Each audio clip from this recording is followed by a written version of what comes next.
Over the centuries, clocks have been used as a status symbol by those who wear them.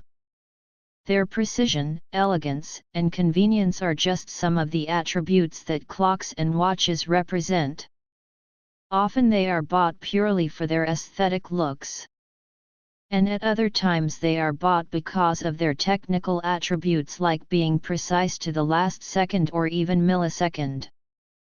This is what makes clocks and watches so collectible, and in some cases they can command high sums of money.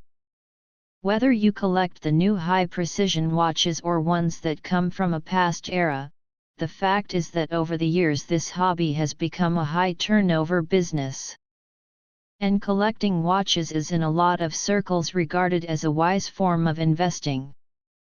At the start of the last century, the clocks that were available for men or women were firstly pocket clocks, and then clocks that held by a pendant attached to the lining of jackets or corsets.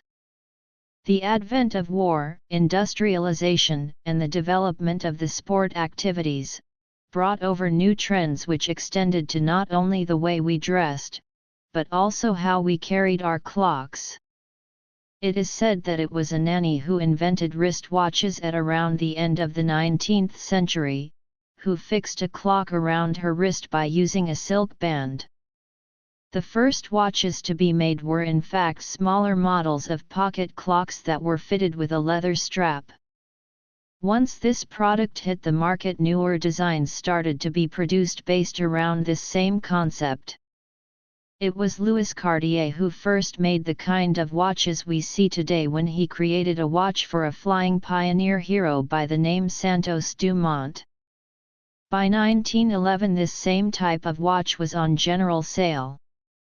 That same type of watch became the blueprint of what wristwatches look like to this day. Soon after, the design of wrist clocks began to diversify away from the classical round shape that had been in vogue up until that time. From the Cartier classical wristwatch, other makes of watch started to emerge which were characterized by their shape. Movado is the perfect example of these new designs when it came out with the polyplan-shaped watch. Then came the famously and cryptically called clock reference N1593 by Patek Philippe, which was a rectangular-shaped watch. From 1913 onwards, more and more watches started to be developed in all shapes and styles. From the gondola watch of Patek Philippe to Louis Cartier's tank, named thus because it was inspired by the shape of English armoured cars of the time. These are watches which are very much sought after. There were other numerous watchmakers like Audemars Piguet, Vacheron Constantin, who along with Patek Philippe and Cartier came out with many other designs which added other features to the watches like lunar phases, month, and day, most of which are found in modern watches now.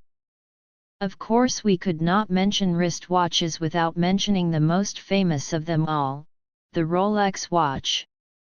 In the 1920s, Rolex debuted in the world of wristwatches with the elegant Rolex Prince and its revolutionary dual-time feature, made famous for having the seconds sector larger than that of the minutes. At the same time, Jaeger LE Coulter produced an even more advanced piece called the reverse, also very revolutionary in that it could be turned 180 degrees within its case, thus protecting the crystal and dial. It became incredibly popular and was only prevented from achieving even greater success by the recession of the 1930s and the advent of World War II. These early watches of the 1910s to 1930s are what define all the makes of watches that we see and wear today.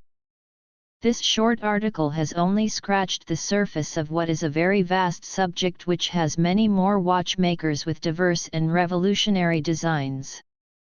However, it is makers like Rolex, Cartier, Jaeger LE Coulter and the others mentioned that are amongst the most valuable and collectible, and should you ever be so lucky to get one, then make sure you hang on to it, preferably to your wrist.